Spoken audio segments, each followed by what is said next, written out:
untuk dilakukan di situ. Oleh karena itu maka sekali lagi inilah perjuangan kami, bukan untuk menunda-nunda. Ngapain menunda-nunda? Sudah dari awal saya siap sidang kok. Baik, bismillahirrahmanirrahim. Assalamualaikum warahmatullahi wabarakatuh.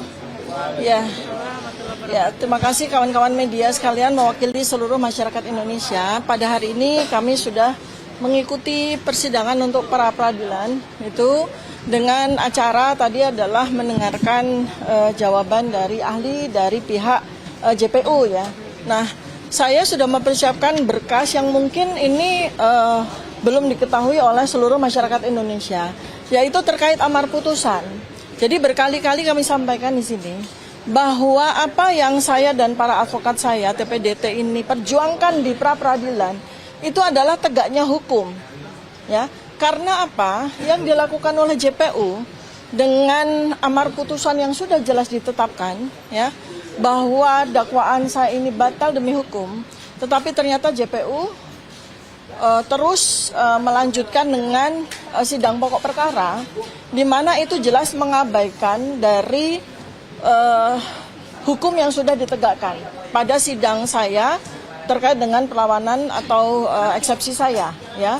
Nah, karena itu maka saya bacakan, ya, dari amar putusan setebal 127 halaman ini ada 2 halaman yang paling penting untuk kita ketahui bersama, dan itulah yang kita perjuangkan, ya. Jadi ada 127 nih amar putusannya. Ini halaman 126 ini yang sangat penting, yang tadi diperdebatkan, dan mudah-mudahan masyarakat Indonesia juga menyimak dengan baik ya, sehingga ini kita sama-sama belajar ya. Jadi sebelum ada halaman terakhir mengadili ya, maka ada pertimbangan. Yang paling penting adalah menimbang bahwa berdasarkan pertimbangan tersebut di atas, perlawanan tim advokat terdakwa atau saya mengenai surat dakwaan batal demi hukum beralasan hukum dikabulkan ya. Kemudian menimbang bahwa oleh karena perlawanan tim advokat terdakwa bahwa surat dakwaan penuntut umum batal demi hukum dikabulkan, oleh karena itu materi perlawanan yang lain tidak perlu dipertimbangkan lagi ya.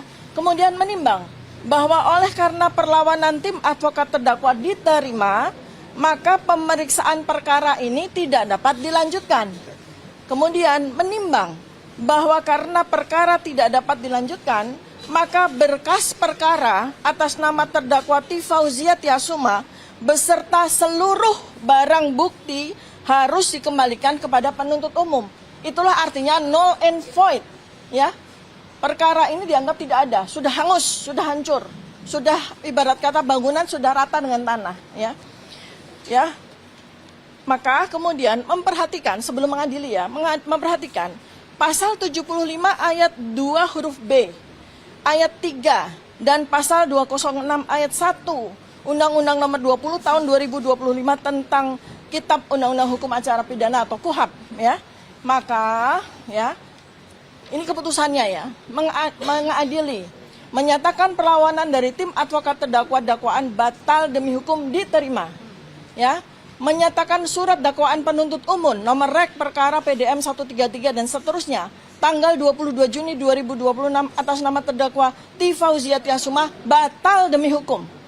Memerintahkan mengembalikan berkas perkara ini kepada penuntut umum. Ya, nah, apa pentingnya pra peradilan ini harus kami perjuangkan?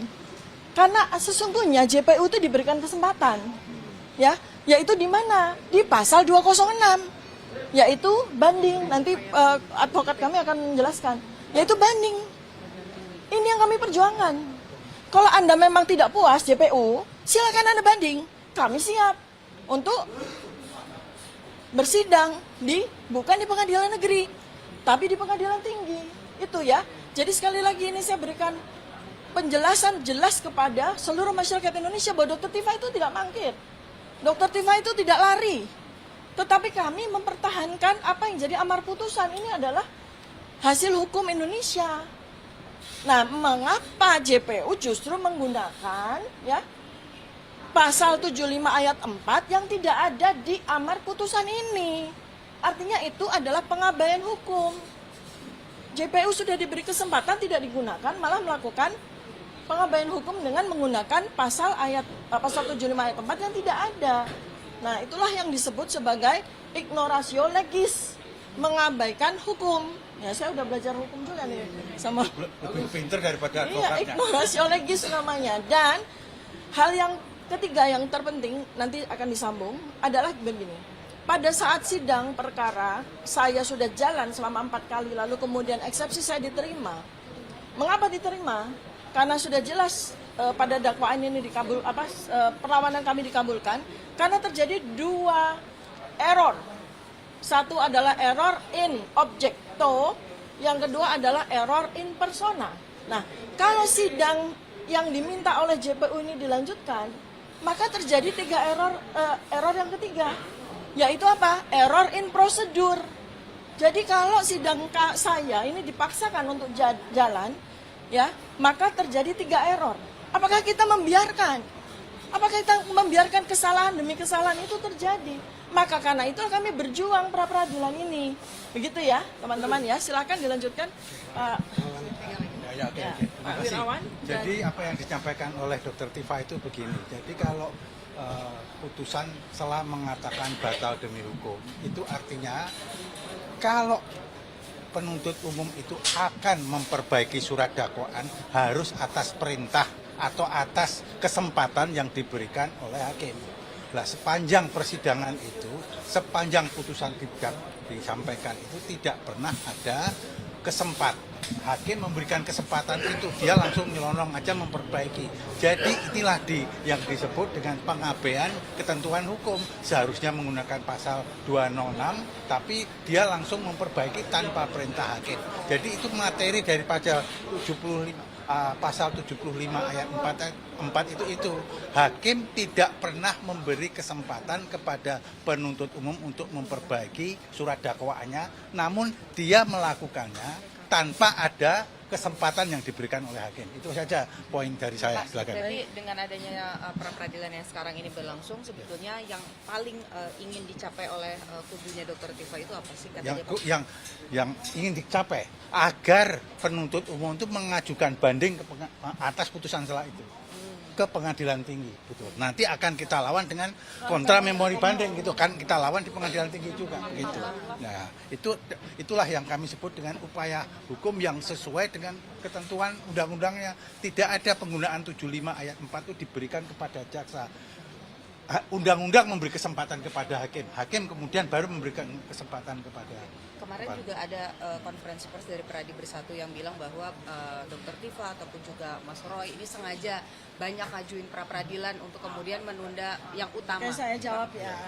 Jadi gini loh, kita sangat ingin agar pengadilan apapun yang terjadi, ya, itu mengikuti dan menjalankan proses of law, ya.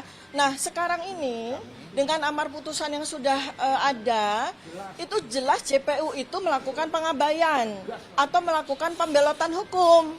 Nah, oleh karena itu maka kami melakukan pra-peradilan ini untuk meluruskannya lagi. Apa yang ada di amar putusan itu jalankan JPU. Kalau Anda memang tidak puas, ayo masuk 206. Kita bertarung di pengadilan tinggi. Begitu. Kenapa? Karena sudah tidak ada lagi ruangan untuk bertarung di pengadilan negeri.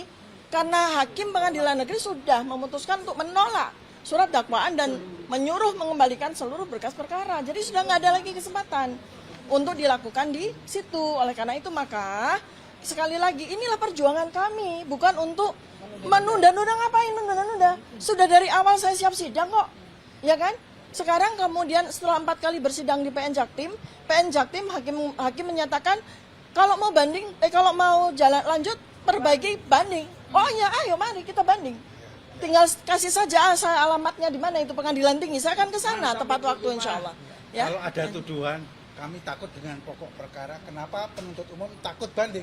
Yeah. Nah. Subscribe, share, like, and comment. Subscribe, share, like, and comment. Subscribe, share, like, and comment. Subscribe, share, like, and comment. Subscribe, share, like, and comment.